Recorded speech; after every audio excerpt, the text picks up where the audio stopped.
Klobuchar. Thank you, Senator Schumer. So, while we debate this Republican budget on the floor, which clearly gives 2/3 of the benefits to the wealthiest people and big corporations, at the same time, he's hit us with these tariffs. And I call these the Trump tariff tax. Patriots, welcome back to Right View Nation channel. Today we've got a real doozy coming out of Washington. Senator Amy Klobuchar, yes, that Klobuchar, just went on a tirade on the Senate floor, attacking President Trump's tariffs and calling on Republican senators to put their votes where capitalism is. Well, Amy, I've got a message for you. We are putting our votes where capitalism is. It's called fair trade, national sovereignty, and putting the American worker first. Let's break down her little speech and get into what she really means when she says capitalism. That's what this is. It is a $4,000 tax increase on every single family in this country. That's the average, $4,000. So Elon Musk can afford this, right? He doesn't care. In fact, he's getting a $50 million benefit from this budget they're putting out there. That's his tax decrease.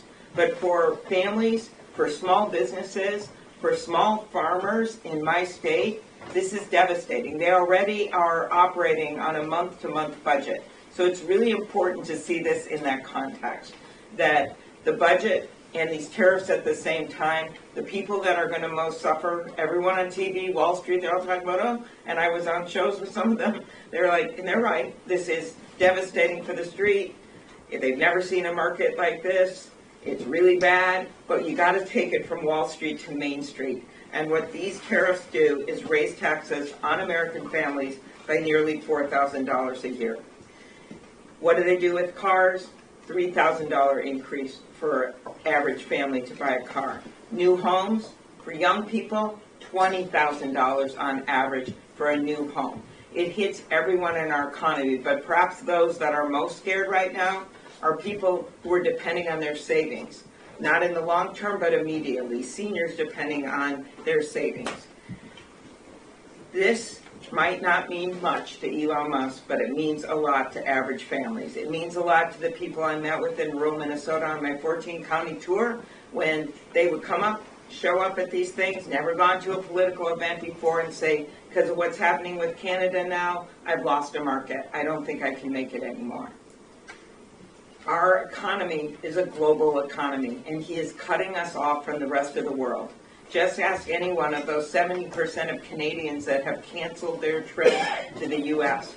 It's not just manufacturing and farming, it is also our service industries. It is people in hospitality, it's those small cafes, it's those hotels. They are all going to suffer. That is the impact of the tariffs. And all we need is for our Republican colleagues to stand up. 4 of them stood up when Senator Kaine and Senator Warner and I put forward the amendment and the resolution involving Canada. We passed that. So they need to stand up to all of this. If they truly believe in capitalism, they need to put their votes where capitalism is. And that is that competition works, our world relationships work, and Donald Trump is taking us backwards to the Great Depression. Senator Cortez Master. Thank you. So here's Klobuchar saying that Trump's tariffs are a $4,000 tax on American families. Let's get one thing straight. Tariffs aren't a tax in the traditional sense. They're a strategy. They're a tool to correct decades of globalist trade deals that sold out the American middle class to China, Mexico, and whoever else was the cheapest labor force of the month. Now she brings up Elon Musk, saying he's making out like a bandit under this GOP budget. Guess what? I'm not here to defend billionaires. I'm here to defend the people on the shop floor in Ohio, the farmers in Iowa, and the machinists in Pennsylvania who actually produce something. You want to talk about taxes, Amy? Where were you when Democrats were pushing trillions in spending that triggered historic inflation? The most regressive tax of all? That hits every working American far harder than a 10% tariff on imported Chinese steel. She claims tariffs are devastating to small farmers and businesses. Let me tell you something. These people are tough. They've been through hell thanks to globalist trade deals like NAFTA and the TPP, both of which Amy Klobuchar supported or at least refused to oppose. President Trump fought for better trade deals. Remember USMCA? It replaced NAFTA and gave American farmers and manufacturers a better playing field. The media didn't give him credit, but real Americans saw the difference. And if you think farmers are mad at Trump for fighting back against China, you clearly haven't talked to any real farmers, because they know short-term pain is better than long-term sellout. They're patriots, and they'd rather compete fairly than be permanently undercut by communist China's slave labor economy. Now she's upset about 70% of Canadians canceling trips to the U.S. Amy, are you running for Prime Minister of Canada now? Since when did Canadian tourism become the backbone of the American economy? Newsflash, American citizens come first. If standing up to global abuse of our trade system means some Canadians take a rain check on a ski trip, so be it. We'll survive. Besides, during COVID, you were all about shutting down borders. Now you're crying because Canadians aren't flooding into the U.S. for coffee and donuts? Give me a break. This is the part that gets me. She says Republicans need to stand up for capitalism. Lady, you wouldn't recognize capitalism if it smacked you upside the head with a constitution. You see, Klobuchar and her Democrat friends don't support capitalism. They support corporatism, where big government and big business cozy up, ship jobs overseas, and keep wages low for the American worker.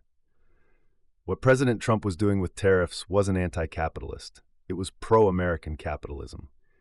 It was about giving our manufacturers, our miners, our welders, our truckers a chance to compete fairly in a global system that's been rigged against them for decades. You want free markets? Great. So do we. But how can we have free markets if we don't have fair rules? China manipulates currency, steals intellectual property, and floods our markets with cheap garbage, and we're just supposed to take it. That's not capitalism. That's surrender. Look, tariffs aren't perfect. They never were, but they're a negotiation tool, a message that America won't be walked on anymore. Trump understood that. Klobuchar and her globalist buddies still don't. This isn't just about economics. It's about sovereignty. It's about whether we control our destiny or bow to the altar of the World Trade Organization, Wall Street bankers, and foreign bureaucrats. So no, Senator Klobuchar, we're not going to put our votes where your version of capitalism is. We're going to put our votes where America first lives, and that means strong borders, fair trade, and an economy that works for our people. Thanks for watching, Patriots. If you support American workers, if you're tired of being sold out by the elites, smash that like button, share this video, and subscribe for more truth they don't want you to hear. God bless you, and God bless the United States of America.